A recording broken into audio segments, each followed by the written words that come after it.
Hey Convertri users, it's Jim Rigney here.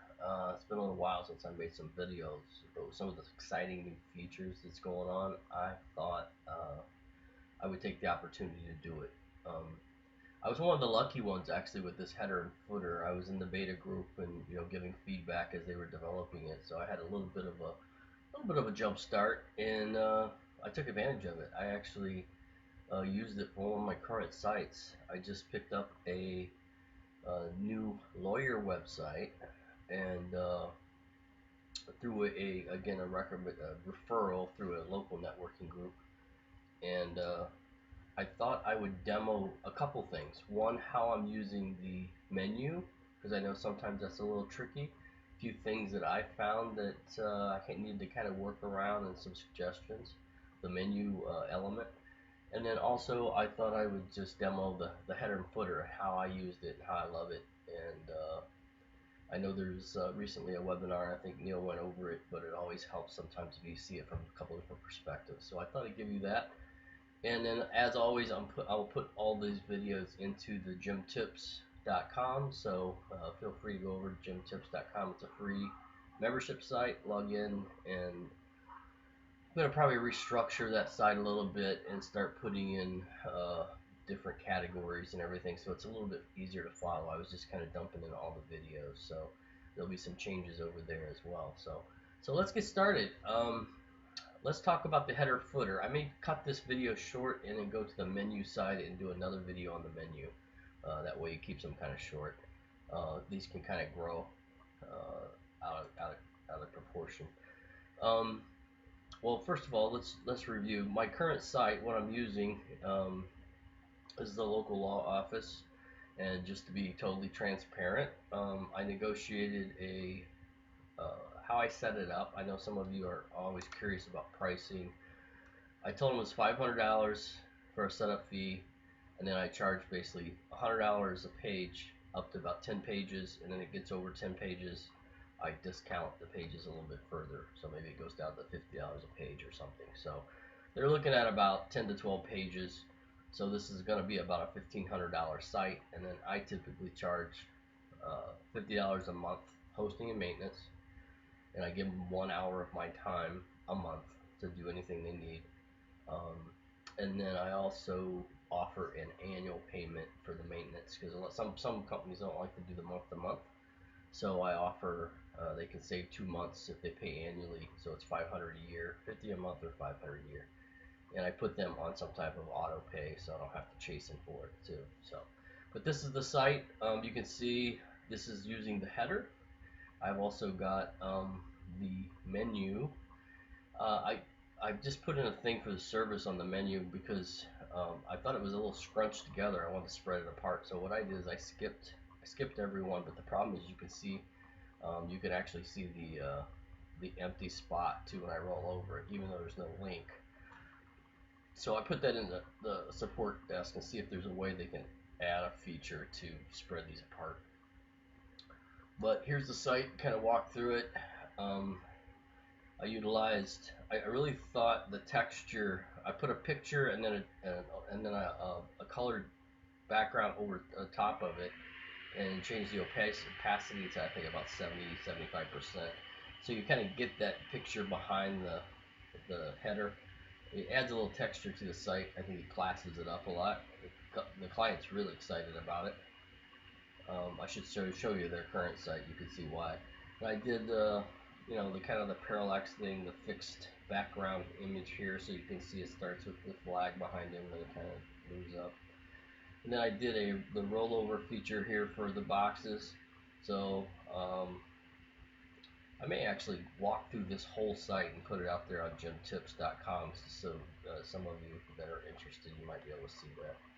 Use the I gotta what you call it. I need to actually reformat these boxes because they were supposed to be full boxes, but it didn't turn out that way. But I used I forget what the element's called. The scroll across here. I got 4 or 5 testimonies. Then at the bottom here is the footer. So let's get into the header footer. So if you go over, here is the header footer. Let me close out, and then you can see. So in this, basically in this module over here on the left, if I'm in my, say if I'm in my funnels, I cloned this so I could do some changes for just for you guys in the video.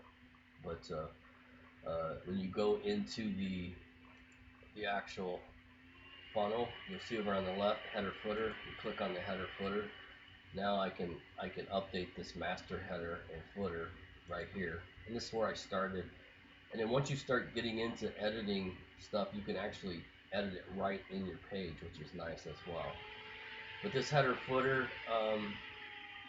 you can adjust the one of my first calls to service was, how the heck you make it bigger? Because if you're on something, the element box covers it, and I wasn't smart enough at first to figure I had to close it to find it. But you can adjust your how big the header footer is right there.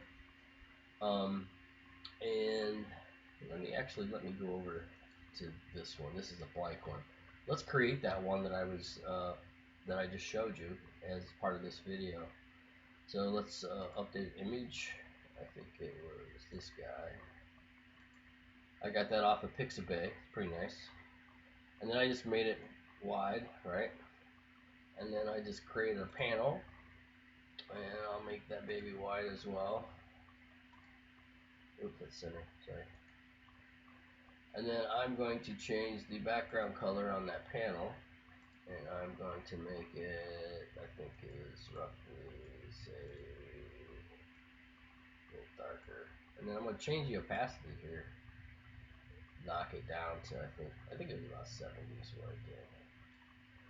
You can see how that kind of nice little classes it up or whatever. And then, you know, then you can put in your text. Actually, go here, maybe I'll steal it. Copy.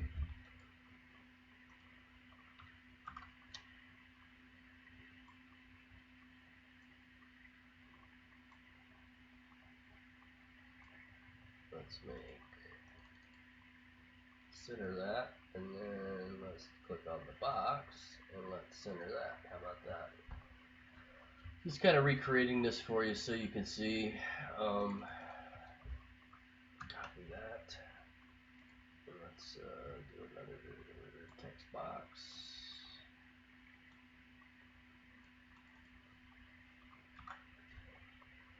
Nice thing I do, and that's something that maybe you don't know, I've found out that as long as I'm in the same funnel, I can open two Convertri windows at the same time.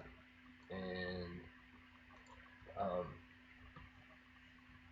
so that can be kind of helpful, especially like this if I'm trying to copy another page that I've got. Because if you copy text from just an ordinary page, it seems to bring in that text font and size and color, so you have to then update everything. So I do copy a lot of stuff between pages just by opening two Convertri. You can actually open two Convertri accounts, I believe, and go into different funnels and copy back and forth if you use an incognito page. Again, another little trick that I've learned after developing these sites for the last 2.5 to 3 years with Convertri. So that was so all I need to do now is add my menu. Maybe I'll just stick this menu in here. Maybe I'll break the videos up in my membership site. But here's the trick that I learned on menus. Let's just make this as big as we need.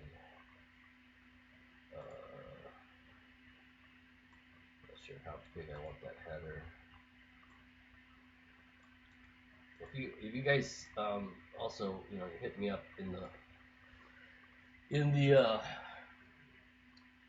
Facebook group, you know, tag me or send me a PM or something. If you have a question maybe I didn't cover, I can go back in and make some updates and try to help you. What I'm finding with the menu, let's go over here. This is already created. So I'm finding that you want to make the same background here as the background for the menu. Otherwise, uh, whenever things, I just noticed with the menu properties, let's go to the menu properties. So I've got a transparent background on my menu properties. And what that is, just so you can see what that is, see, it's the background of the properties when it's just setting there. Not the rollover feature, but just when it's setting. And then this is your, obviously, your text color. And then on mouse over, you can change, obviously, different color. You can actually change the text color on the mouse over and the background. So if you go to a darker background, you may want to change your text color to white, if it's black. But that's what a tip for this menu is. That's what I like to do is have the background, have a background strip. I find it easier because if you don't have that background strip, it's you'll run into problems. I can't remember exactly what I was having issues with, but that's just kind of a tip when you're doing these menu bars to do that. And then let's go back to the menu. And then items, you can see here, I want to spread it out. Say if you put another, say item 2, you can see how it kind of scrunches these guys together. So what I did is completely skipped every other one to kind of spread them out. Again, the only problem with that is that blank does show up on the rollover. And then I think on the services, I added submenus. So I have a submenu section here, and then I've added all these. So if you look at the website, go up here. If I click on this, I have a submenu that's, I really like the way the submenus look. It's good. It spreads it out. It does it really nice. And then if you look at the, let's look at the mobile version, right? So you have this, looks like it's got a little bit of a, I need to update that size a little bit to match that background strip a little bit. But if you click on here, it looks like my, it's like spreading them out. It's probably not serving myself well on the mobile version because it really kind of separates them and spreads them out. But then if you click on the services, then this comes up as well. So I really like the mobile part of it again, but I think you need a strip behind it, otherwise the background gets a little funky or something. I apologize for not having the exact issue. I went through this a while back, so I didn't. I can't remember exactly what issue I was dealing with, but so let's get out of here. So after you update all this on the header, obviously save it, and then I'm gonna leave because I don't want to mess this one up. And then you do the same thing for the footer, right?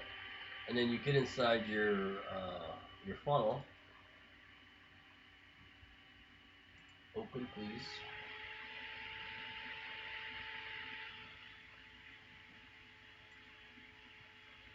You get inside your funnel, and up here on your page, up at the top menu, you'll see headers and footers. Just make sure you choose to use the header or footer. So you can have a specific header or footer. If you don't want to use it for another page, you can click it off. You're not forced to use it every time. So that's nice. This automatic footer positioning, I think Neil explained it in his video. That would just automatically lock it to the bottom element. I don't have it on right now, so I could manually adjust it. But when you're in here, say I'm working on my page, all of a sudden I notice there's something up here in my footer, in my header, that I have to adjust. If I click on it, now I'm adjusting my header. So you don't have to go back to that master header footer. I did it initially just to get everything set up in there, but then after that you can make adjustments in here. And then you click back down here, you're back down here in your main page. What else? If you're wondering how I did this rollover effect, obviously all these boxes here are hidden. And then, so if I say display, don't show my hidden elements, you can see when I roll over this box, where my actions at? Actions and events. When I roll over that, I show what's under here, the estate, that hidden layer is called estate planning, so I show it. And then I also make sure the adjacent boxes are hidden. When I first created this feature, it was a little flaky. Sometimes it was doing some weird stuff, so I made sure that it would hide. And then here's another quick trick. Again, not part of the subject matter, but I create a little box all the way around all these boxes, right? And then if you look at this one, this kind of is the way I kind of make sure everything works correctly. You can see all these different actions, but I hide everything, all the different ones. I hide all the boxes whenever a mouse enters this element. So if you're on any box or you're in between boxes, when you get off of this box, it basically gets into this this erase box or hide box, right? And it hides all those elements for me. So just again, sorry, sidetrack, but that's part of building this overall website. Um, what else? And then you can see down here the footer. Again, the same thing. If I click in here, I can adjust my footer while I'm adjusting this page, which is kind of nice. So, little SEO sidebar trick. I don't know if you guys know this, but if you should always put for local ranking, you should always put your address in the footer and then link that address to your, let me see, Google business page. First of all, if you have a local site, you should always have a Google My Business, or I forget what they call it now, business page, a business listing. And so if I go back to the site here, so if I go, see it's still a little, sometimes it's a little flaky. If I get too quick with my mice, as soon as I enter that erase box, everything erases, right? If I click on my address here, it goes to their Google business listing, and that really helps you in your local Google rankings. So again, a little SEO side trick there. I think that's how we're gonna end it. I guess I don't need a menu video. I think we're good. We close this before I do any damage. But yeah, this is a great way for you to use the header footer section. This is something we've all been wanting for a long time. Before, I used to have to do a header page, a footer page, and then I'd iframe it into the top, which kind of did the same thing, and it's still available if you want to make a really fancy header footer, or you want to make a secondary header footer that you don't want to have across all your pages, maybe just a few pages. But anybody ever has any questions, I'm always willing to help out. Convertri is an awesome tool, and in fact, I just contacted Andrew and asked them, to thank the team for me, because they're such an awesome group, and this has turned into a huge platform. It went from a software landing page builder when I bought it 2 or 3 years ago to now a full-blown monster platform that does so many things. If you go back over the history, I'm sure there's somewhere where they have a log on all the updates and features they've added. If you go back and look at that, that is crazy. So this is a huge deal that you can replace so many different things in your toolbox with just one tool. It's amazing. So I want to try to get back as much as I can and help anybody in the group, because I think this tool has been amazing for me. So you have any questions, again, contact me. Go over to jimtips.com, Jim, Jim tips.com, and sign up for the free membership site. And hopefully, I'll continue to do more of these. Now I'm kind of sequestered at home because of this uh, coronavirus issue. I'm going to be really working from home now for at least a couple of weeks. I'm hoping maybe I get a few more videos in for you guys. If you have any requests or want something special, let me know. But thank you. Stay safe out there, and we'll talk to you soon.